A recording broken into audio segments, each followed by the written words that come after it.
ದರ್ಶನ್ ಗ್ಯಾಂಗ್ನಿಂದ ರೇಣುಕಾಸ್ವಾಮಿ ಕೊಲೆ ಪ್ರಕರಣಕ್ಕೆ ಸಂಬಂಧಪಟ್ಟಂತೆ ಒಂದು ಬಿಗ್ ಟ್ವಿಸ್ಟ್ ಸಿಗ್ತಾ ಇದೆ. ಮಾಫಿ ಸಾಕ್ಷಿಯನ್ನಾಗಿಸಿ ಅಂತ ಕೋರಿ 14ನೇ ಆರೋಪಿ ಪ್ರದೋಷ್ ಅರ್ಜಿ ಹಾಕಿರೋದು.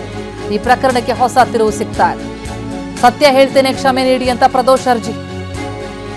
ಪ್ರದೋಷ್ ಪರ ವಕೀಲರು 59ನೇ ಸಿಸಿಎಚ್ ಕೋರ್ಟ್ಗೆ ಅರ್ಜಿ ಹಾಕಿದ್ದಾರೆ.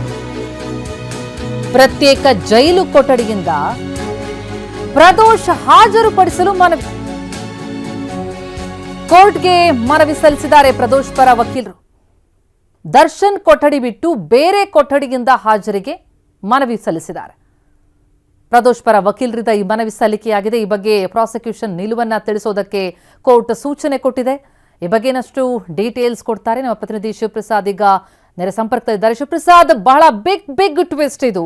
ಪ್ರದೋಷ್ ಮಾಫಿ ಸಾಕ್ಷಿಯನ್ನಾಗಿಸಿದ್ದ ನನ್ನ ಅನ್ನುವಂತ ಕೋರ್ಕೊಳ್ಳುವಂತಹ ಅರ್ಜಿ ಇದೆಯಲ್ಲ, ಇದು ಈ ಪ್ರಕರಣಕ್ಕೆ ದೊಡ್ಡ ಬಲ ಮತ್ತು ಹೊಸ ತಿರುವನ್ನ ಕೊಡುತ್ತೆ ಅಂತ ಅನ್ಸುತ್ತೆ. ಏನಂತ ಅರ್ಜಿ ಸಲ್ಲಿಕೆಯಾಗಿದೆ? ಪ್ರಥಮ ರೇಣುಕಾಚಾರ್ಯ ಕೊಲೆ ಪ್ರಕರಣಕ್ಕೆ ಸಂಬಂಧಪಟ್ಟಂತೆ A14 ಆರೋಪಿಯಾಗಿರ್ತಕ್ಕಂಥ ಪ್ರದೋಷ್ ಪರ ವಕೀಲರು ಈಗಾಗಲೇ ಕೋರ್ಟ್ಗೆ ಅರ್ಜಿಯನ್ನು ಸಲ್ಲಿಕೆಯನ್ನು ಮಾಡಿರ್ತಕ್ಕಂಥದ್ದು. ಪ್ರದೋಷ್ನನ್ನ ಮಾಫಿ ಸಾಕ್ಷಿಯನ್ನಾಗಿ ಪ್ರಕರಣದಲ್ಲಿ ಪರಿಗಣಿಸುವಂತೆ ಕೋರಿ ಮನವಿಯನ್ನ ಮಾಡಿದ್ದಾರೆ. ಅಷ್ಟೇ ಅಲ್ಲದೆ ದರ್ಶನ್ ಸೇರಿದಂತೆ ಇತರ ಆರೋಪಿಗಳೆಲ್ಲರೂ ಕೂಡ ಪರಪ್ಪನಾಗ್ರಹದ ಒಂದೇ ಸೆಲ್ನಲ್ಲಿದ್ದಾರೆ.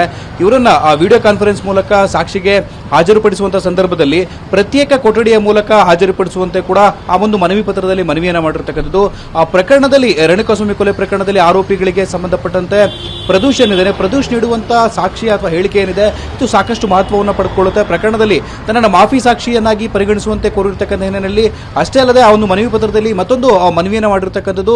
ಪ್ರಕರಣಕ್ಕೆ ಸಂಬಂಧಪಟ್ಟಂತೆ ತಾನು ಸತ್ಯವನ್ನ ಹೇಳ್ತೇನೆ, ತನ್ನನ್ನು ಕ್ಷಮಿಸುವಂತೆ ಕ್ಷಮಾಪಣೆಯನ್ನು ಕೂಡ ಕೋರಿ ಒಂದು ಮನವಿ ಪತ್ರದಲ್ಲಿ ಉಲ್ಲೇಖವನ್ನು ಮಾಡಿರ್ತಕ್ಕಂಥದ್ದು. ಆದರೆ ಪ್ರಕರಣದಲ್ಲಿ ಪ್ರದೋಷ್ ಮಹತ್ವದ ಸಾಕ್ಷಿಯಾಗಿ ಪರಿಗಣಿಸುವಂತಹ ಸಾಧ್ಯತೆಗಳು ಕೂಡ ಇರತಕ್ಕಂಥದ್ದು. ಯಾಕಂದ್ರೆ ಪ್ರದೋಷ್ ಏನಾದರೂ ಕೂಡ ಮಾಫಿ ಸಾಕ್ಷಿಯಾಗಿ ಸಾಕ್ಷಿಯನ್ನು ಹೇಳಿದ್ದೆ ಆದರೆ ಆ ಪ್ರಕರಣಕ್ಕೆ ಸಂಬಂಧಪಟ್ಟಂತೆ ವಿವರವಾಗಿ ಸತ್ಯಾಂಶವನ್ನು ನುಡಿತೀನಿ ಅಂತ ಹೇಳಿದ್ದಾನೆ.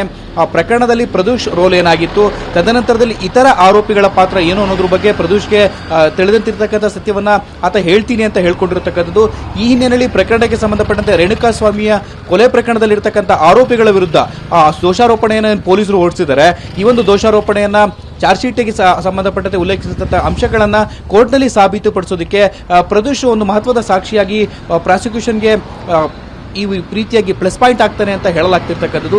ಈ ಹಿನ್ನೆಲೆಯಲ್ಲಿ ಈತ ಸಲ್ಲಿಸಿರ್ತಕ್ಕಂಥ ಈತನ ಪರ ವಕೀಲರು ಸಲ್ಲಿಸಿರ್ತಕ್ಕಂಥ ಅರ್ಜಿಯನ್ನ ಸಂಬಂಧಪಟ್ಟಂತೆ ಪ್ರಾಸಿಕ್ಯೂಷನ್ನ ನಿಲುವೇನು ಅನ್ನೋದ್ರ ಬಗ್ಗೆ ಕೂಡ ತಿಳಿಸುವಂತೆ ಈಗಾಗಲೇ ಕೋರ್ಟ್ ಪ್ರಾಸಿಕ್ಯೂಷನ್ಗೆ ಸೂಚನೆಯನ್ನು ಕೂಡ ನೀಡಿರ್ತಕ್ಕಂಥದ್ದು. ಪ್ರತಿಮಾ, ಎಸ್, ಧನ್ಯವಾದ ತಮ್ಮೆಲ್ಲ ಮಾಹಿತಿಗೆ.